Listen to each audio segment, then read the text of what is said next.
అత్తయ్య, తనెవరు?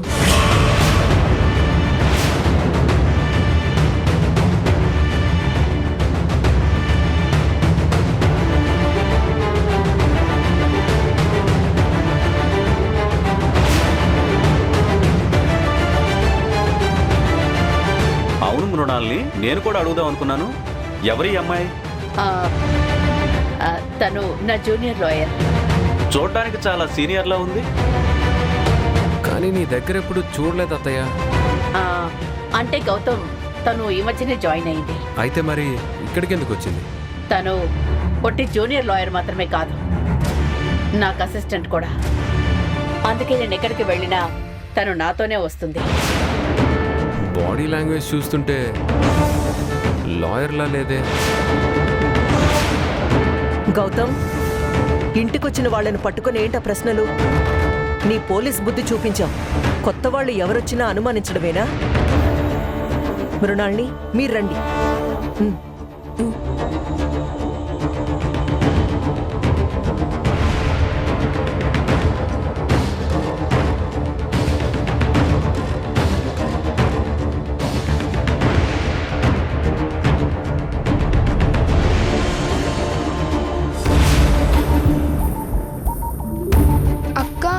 ఇప్పుడు ఎలాగా? ప్రియాంక అక్క ఎంత చెప్పినా వినడం లేదు. మరేం చేద్దాం? అయితే జరిగింది మొత్తం కమలమ్మకు చెప్దాం.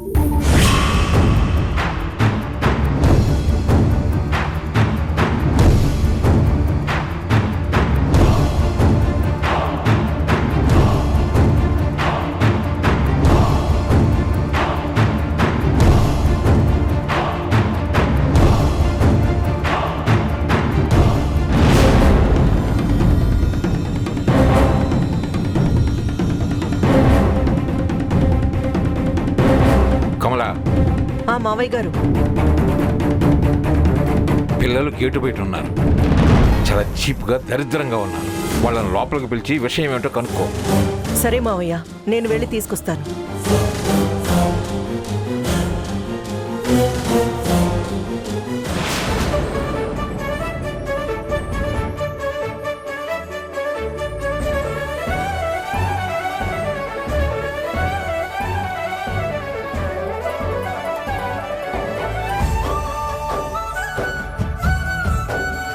స్వీటీ, వంశీ, మీరేంటన్నా ఇక్కడ గేటు బయట ఉన్నారు? రండి లోపలికి. ఈరోజు మీ బాబాయ్ ఎంగేజ్మెంట్. రండి, రా.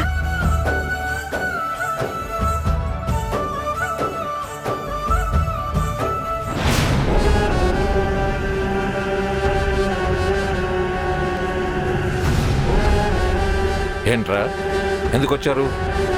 ఎవరైనా పిలిచారా?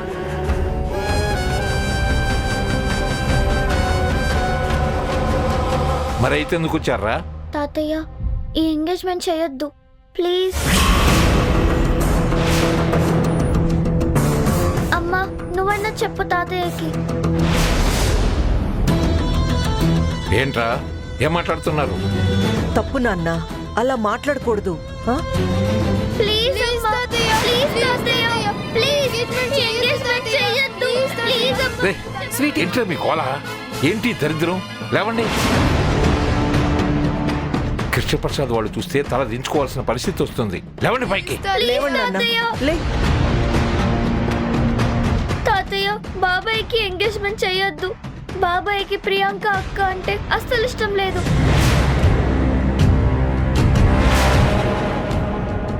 బాబాయ్కి ఝాన్సీ పిన్ని అంటే చాలా ఇష్టం. అంటే వాళ్ళ ప్రేమ వ్యవహారం పిల్లలకు కూడా తెలిసినమాట. అందుకే ఝాన్సీ పిన్నికి బాబాయ్కి పెళ్లి చేయండి. ప్రియాంక అక్క అస్సలు మంచిది కాదు. తను మాతో అబద్ధం చెప్పించింది. అసలు మీ ఝాన్సీ పిన్ ఎక్కడా? పిన్ని లేదు, ఊరెళ్ళిపోయింది. ఓహో, మీ పిన్ని ఊరెళ్ళిపోయి మిమ్మల్ని ఎక్కడికి పంపించిందా? కమలా, ముందు వీళ్ళు ఇక్కడి నుంచి బయటకు పంపించు. వీళ్ళు ఇక్కడే ఉండి ఇలా పిచ్చివాగుడు వాగితే చాలా ప్రాబ్లం అవుతుంది. మావయ్య గారు, వాళ్ళకి నేను చెప్తానులేండి. అయితే అదేదో త్వరగా చూడు, త్వరగా పంపించేసేయి. స్వీటీ, వంశీ, మీరొచ్చి ఇలా గొడవ చేయొచ్చా? తప్పు కదా. అసలు పెద్దల విషయాలు మీ పిల్లలకెందుకు? మీ వయసు అప్పుడే పెళ్లిళ్ళ గురించి ఆలోచించేదాకా వచ్చిందా? ఇవన్నీ మీకెందుకు?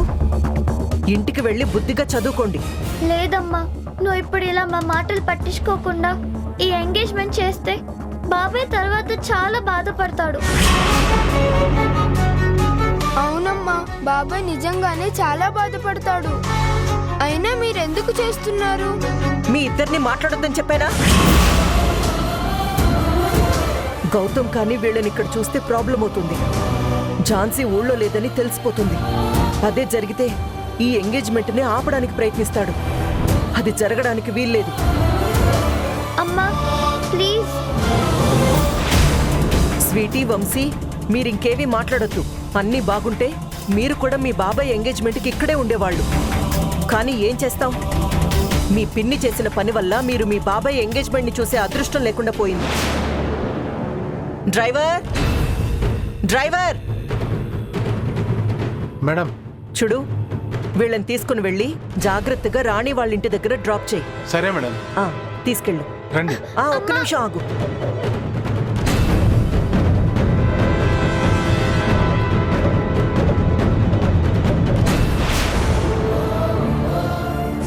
స్వీటీ, ఇదిగో పట్టుకో. డ్రైవర్, అడ్రస్ తెలుసుగా? తెలుసు మేడం. సరే అయితే జాగ్రత్తగా వీళ్ళ ఇంటి దగ్గర డ్రాప్ చేసిరా. సరేనా? వెళ్ళు. అమ్మా వద్దమ్మా, అమ్మా వెళ్ళండి. ప్లీజ్ అమ్మా, వద్దమ్మా, వెళ్ళు. మేము వెళ్ళమమ్మా. వెళ్ళు నాన్న. అమ్మా ఎంగేజ్మెంట్ చెయ్యొద్దు ప్లీజ్ అమ్మా, ప్లీజ్ అమ్మా, ప్లీజ్ అమ్మా.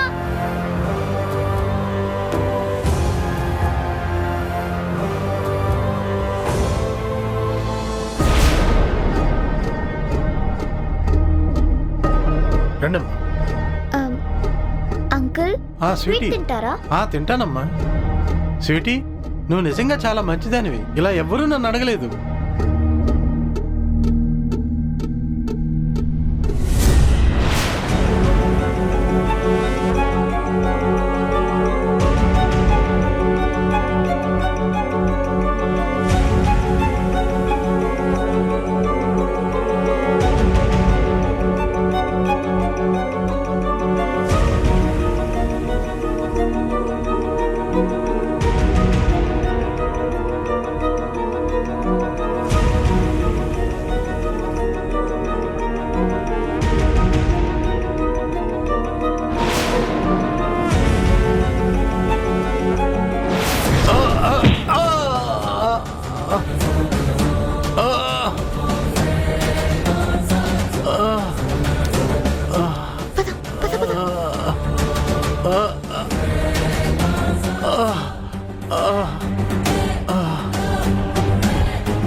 ఇదేంటి, పిల్లలు ఎక్కడికి వెళ్ళిపోయారు?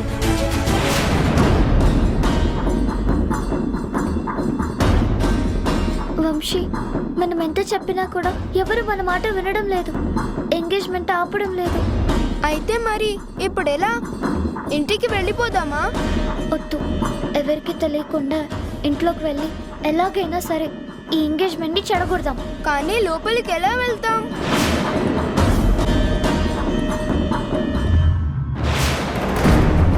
నేను ఎలాగైనా ఇక్కడి నుంచి తప్పించుకోవాలి.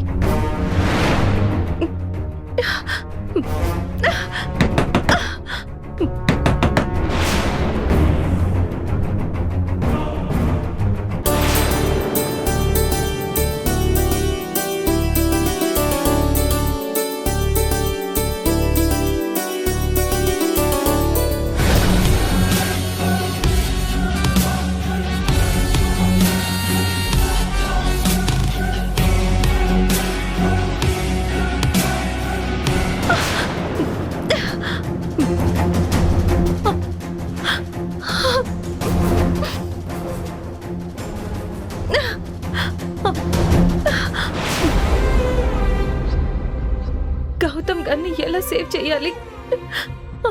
ఎలా? నేను ఇక్కడి నుంచి తప్పించుకునే అవకాశం ఒక్కటి కూడా కనపడడం లేదు.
వచ్చేయండి.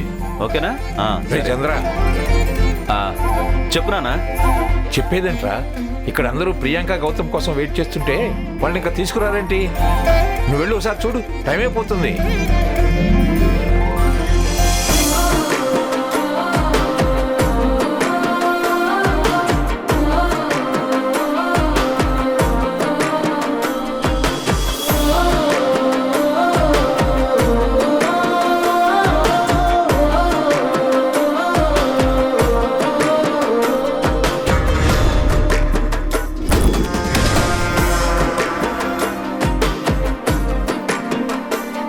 రేయ్, ఈ ఎంగేజ్మెంట్ నీకు ఇష్టం లేదు కదా? డల్గా ఉంటావు అనుకుంటే చాలా పాజిటివ్గా కాన్ఫిడెంట్గా కనిపిస్తున్నావు. బాబాయ్, నా కాన్ఫిడెన్స్, నా ధైర్యం, నా ప్రేమే ఝాన్సీ వస్తుందన్న నమ్మకం నాకుంది.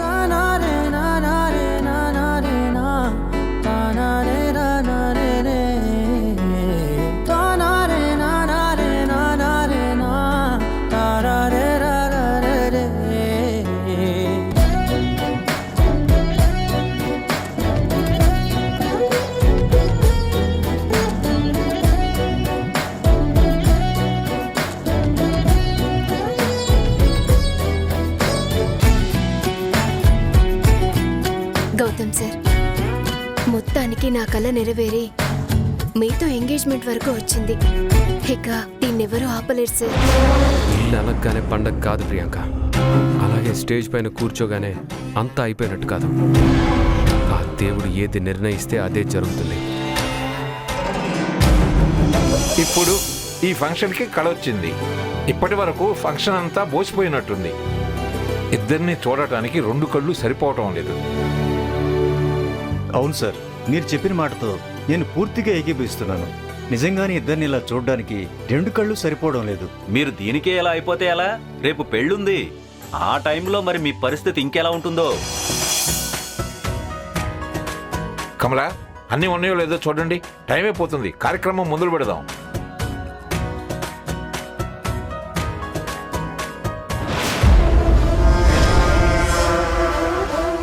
లేదు, నా వల్ల గౌతమ్ చనిపోకూడదు. అదే జరిగితే నా కుటుంబం నన్ను ఎప్పటికీ క్షమించదు. ఇప్పుడు ఏం చేయాలి? దీన్ని ఎలా ఆపాలి?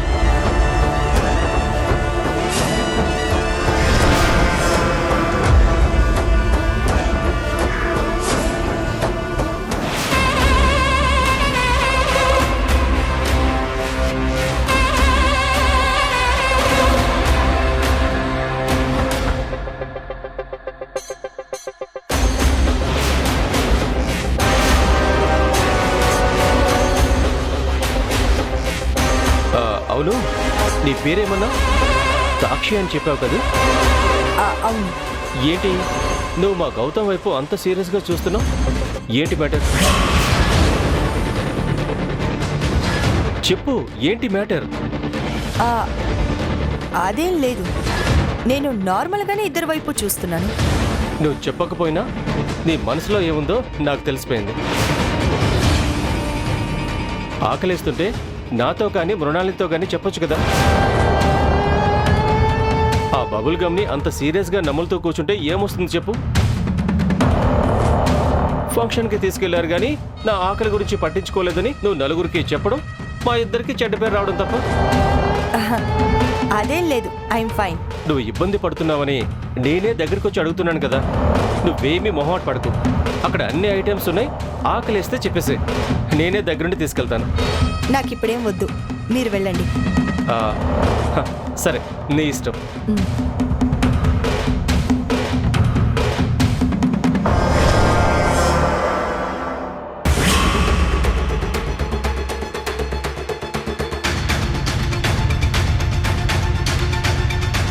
ఇవి ఎంగేజ్మెంట్ రింగ్స్ ఏనా? వంశీ, అక్కడ చూడు, ఎంగేజ్మెంట్ రింగ్స్ ఉన్నాయి. అవును, అయితే వాటితో మనం ఏం చేస్తాం? ఎంగేజ్మెంట్ కి మెయిన్ కావాల్సింది రింగ్స్. వాటిని మనం దాచామనుకో, ఈ ఎంగేజ్మెంట్ క్యాన్సిల్ అయిపోతుంది. అయితే ఇంకెందుకు లేటు, పదక్క.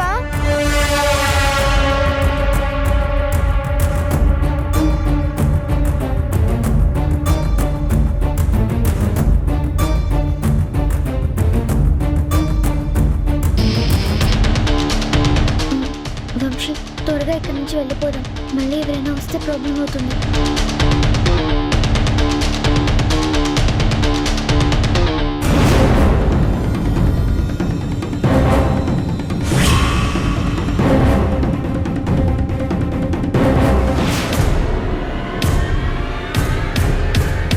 ఏంటి ఝాన్సీ, నీ బాయ్ ఫ్రెండ్ చచ్చిపోతున్నాడని బాధగా ఉందా? సార్ ప్లీజ్, మీ కోపం బాగా ఏమైనా ఉంటే నా మీద చూపించండి. ఎందుకంటే మీ కొడుక్కి బెయిల్ రాకపోవడానికి కారణం నేనే కాబట్టి. దయచేసి గౌతమ్ గారిని ఏమి చెయ్యొద్దు ప్లీజ్. ప్లీజ్ ఆయన్ని వదిలిపెట్టండి ప్లీజ్. ఝాన్సీ, నాకు నిన్ను చూస్తుంటే జాలేస్తోంది. నువ్వు వాడి కోసం ఇంతలా తపన పడుతుంటే వాడు నిన్ను కాదని మరొక అమ్మాయితో ఎంగేజ్మెంట్ చేసుకోవడానికి సిద్ధపడ్డాడు. నిజంగా నాకు నిన్ను చూస్తుంటే చాలా బాధ అనిపిస్తుంది. అందుకే నాకు వాణ్ణి వదిలేయాలని ఏమాత్రం లేకపోయినా నీకోసం వదిలేయాలనిపిస్తుంది. నా మనిషికి ఇప్పుడే కాల్ చేసి వదిలేయమని చెప్తాను. ప్లీజ్ సార్, వెంటనే కాల్ చేసి చెప్పండి ప్లీజ్.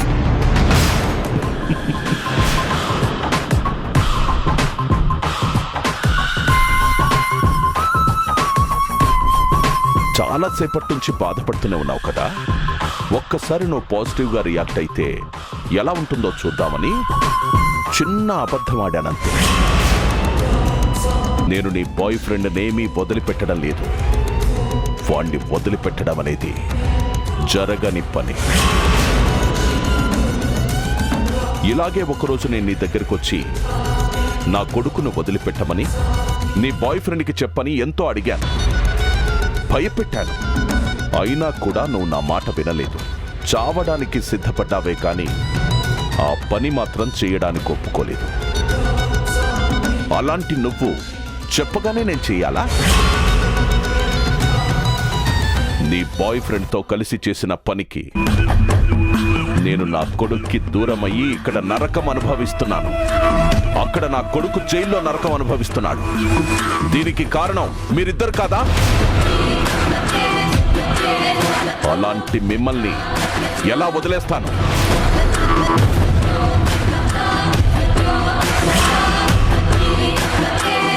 ఎప్పుడైనా సరే యుద్ధం అనేది మనకి ధీటుగా ఉన్న వాళ్లతోనే చెయ్యాలి. యుద్ధం అనేది సమానుల మధ్య అందంగా ఉంటుంది. అందుకే తలపడే ముందు ఎవరి స్థాయి ఏంటో చూసుకొని తలపడాలి. నువ్వు నీ బాయ్ ఫ్రెండ్ మీ స్థాయి ఏంటో మర్చిపోయి నాతో యుద్ధానికి దిగారు. రాజుతో యుద్ధం చెయ్యాలంటే కేవలం ధైర్యం ఉంటే సరిపోదు, దానికి తగ్గ స్థాయి కూడా ఉండాలి. అది లేకపోతే ఫలితం ఇలాగే ఉంటుంది. మీరిద్దరూ కలిసి నా కొడుకు తప్పు చేశాడని ప్రూవ్ చేయడానికి 100 అడుగులు వేయాలి. కానీ నేను మిమ్మల్ని లేపేయాలి అనుకుంటే 1 అడుగు ముందుకేస్తే చాలు, మీరిద్దరూ పైకి పోతారు. అలా నేను వేసిన 1 అడుగు మీ ఇద్దరికీ ఈ గతి పట్టించింది. అది ఒక రాజుకి సైనికుడికి మధ్య ఉన్న తేడా. ముందిక్కడి నుంచి ఎలా అయినా సరే బయటపడాలి. నేను ఇక్కడే కూర్చొని బాధపడుతూ ఉంటే అక్కడ గౌతమ్ గారి ప్రాణాలకే ప్రమాదం. నేను వెళ్ళి ఎలా అయినా సరే గౌతమ్ గారిని రక్షించాలి. కానీ ఇక్కడి నుంచి తప్పించుకోవడం ఎలా?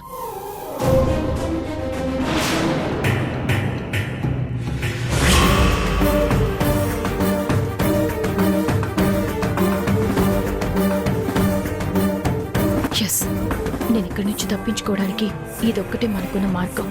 ఎలా అయినా సరే గౌతమ్ గారిని కాపాడాలి. చెక్.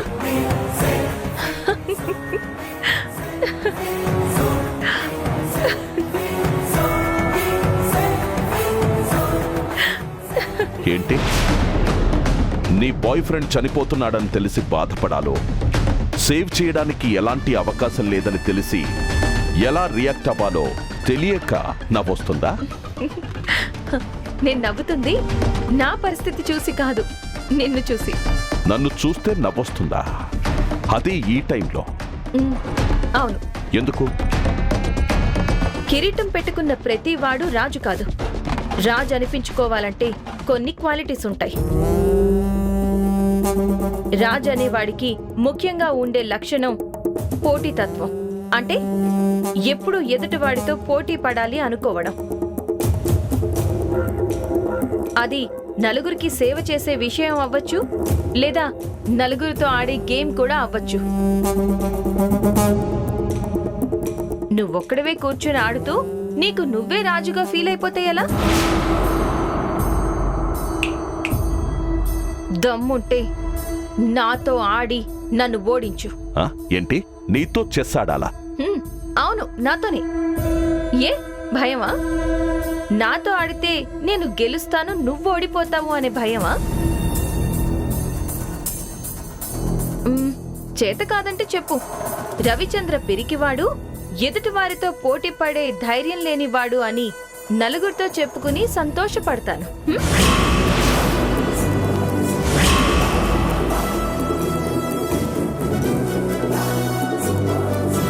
ఏంటమ్మా, ఏమైంది?